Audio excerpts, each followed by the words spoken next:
Sistem telekomunikasi merupakan seperangkat perangkat keras dan perangkat lunak yang memungkinkan pengiriman dan penerimaan informasi jarak jauh. Hal ini mencakup semua infrastruktur yang mendukung komunikasi seperti jaringan telepon, internet, satelit, dan gelombang radio.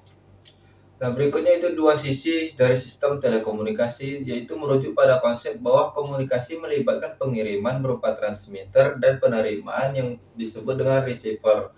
Data atau informasi dikirim dari satu titik ke titik lainnya dan sebaliknya. Fungsi sistem telekomunikasi yang pertama yaitu transmisi data, mengirimkan data dalam berbagai bentuk baik berupa suara, teks, gambar ataupun video. Yang kedua yaitu pengolahan sinyal, mengubah data menjadi sinyal yang dapat ditransmisikan dan mengembalikan sinyal menjadi data di ujung penerima. Yang ketiga yaitu routing dan switching, yaitu menentukan jalur terbaik untuk pengiriman data dan mengarahkan data ke tujuannya. Yang berikutnya itu pengendalian kesalahan yang memastikan data yang diterima akurat dan tidak ada kesalahan selama transmisi.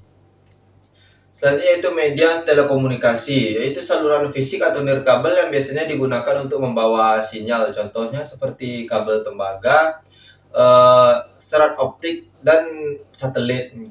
Yang kedua yaitu internet, intranet, dan extranet. Yang pertama adalah internet. Internet merupakan jaringan komputer global yang menghubungkan miliaran perangkat di seluruh dunia. Internet adalah jaringan publik yang dapat diakses oleh siapa saja dan memungkinkan pertukaran informasi dan layanan yang sangat luas. Contoh dari internet itu sendiri seperti web, email, dan media sosial. Yang berikutnya ada intranet. Intranet merupakan jaringan pribadi yang digunakan oleh suatu organisasi yang menggunakan teknologi internet seperti protokol TCP atau IP, browser, dan browser web. Tetapi aksesnya terbatas hanya untuk anggota atau karyawan organisasi tersebut.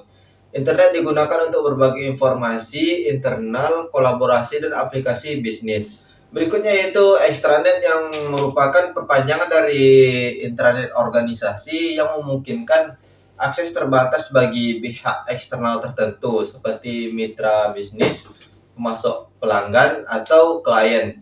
Extranet memfasilitasi kolaborasi dan pertukaran data yang aman serta antara organisasi dan pihak-pihak terkait di luar firewall mereka.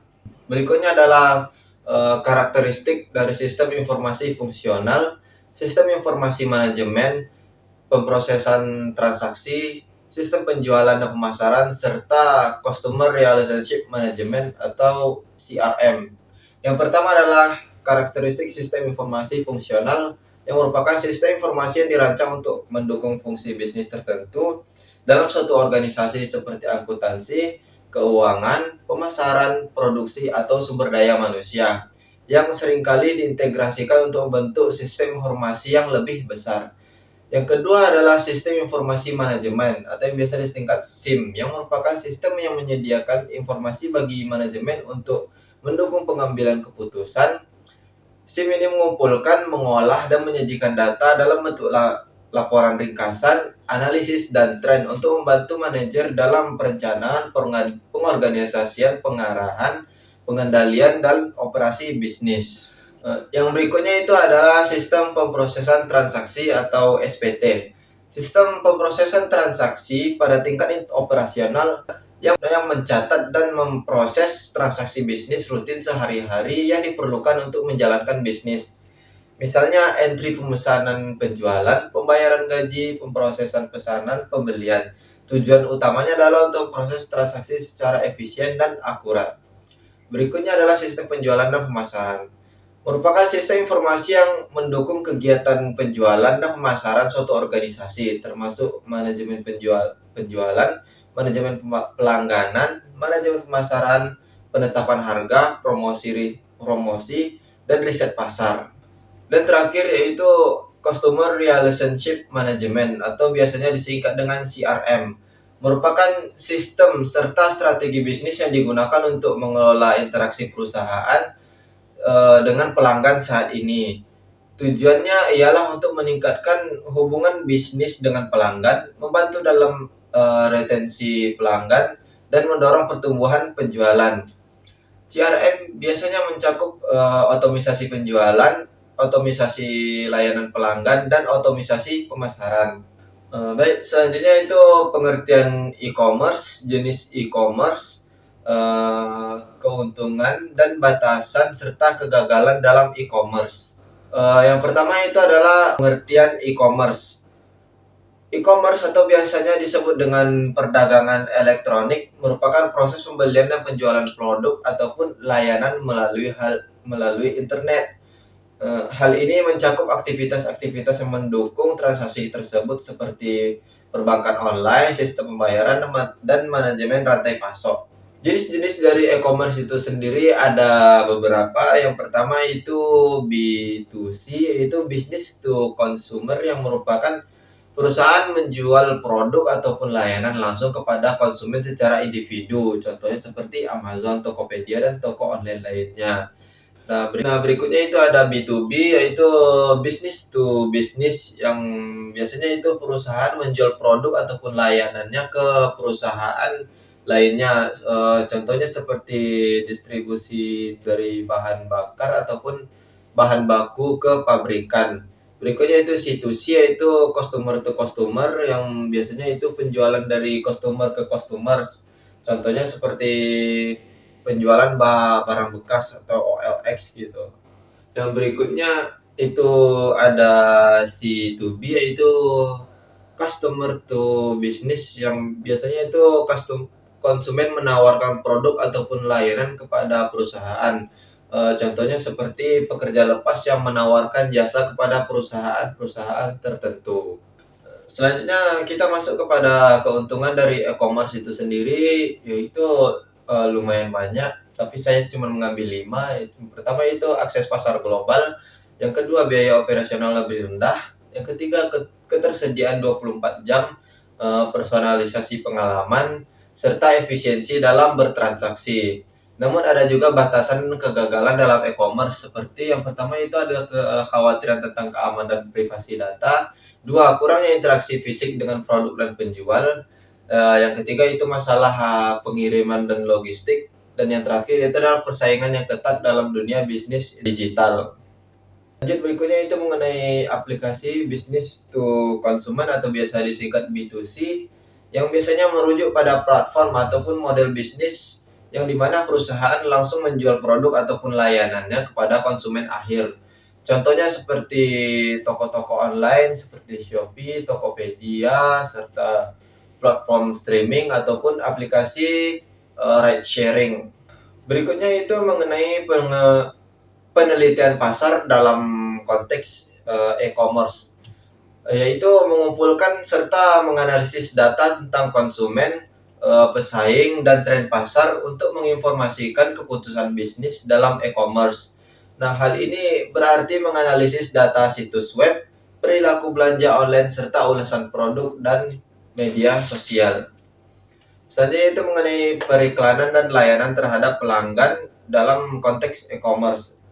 Periklanan biasanya penggunaan saluran digital itu dapat berupa iklan, banner, iklan media sosial, dan email marketing untuk memproduksikan produk ataupun layanan e-commerce dari perusahaan tertentu. Layanan terhadap pelanggan dalam konteks e-commerce itu seperti contohnya itu dukungan yang diberikan kepada pelanggan sebelum, selama ataupun setelah pembelian online. Misalnya seperti live chat, pusat bantuan tentang cara penggunaan barang tersebut, serta kebijakan pengembalian. Nah, berikutnya itu pengertian supply chain management, jenis-jenis supply chain management, serta permasalahan dalam supply chain management tersebut. Yang pertama yaitu pengertian supply chain management atau manajemen rantai pasok, merupakan pengelolaan terintegrasi dari aliran material, informasi, dan keuangan dalam suatu jaringan yang mencakup pemasok, produsen, distributor, dan pelanggan. Tujuannya itu sendiri adalah untuk mengoptimalkan efisiensi dan nilai mulai dari bahan baku hingga produk akhir hingga sampai pada tangan konsumen.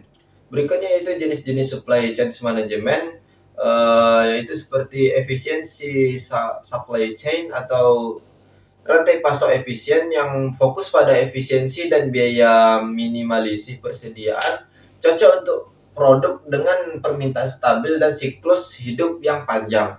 Berikutnya adalah responsive supply chains atau rantai pasok responsif yang biasanya berfokus pada fleksibilitas, kecepatan, dan respon terhadap perubahan permintaan ataupun inovasi produk.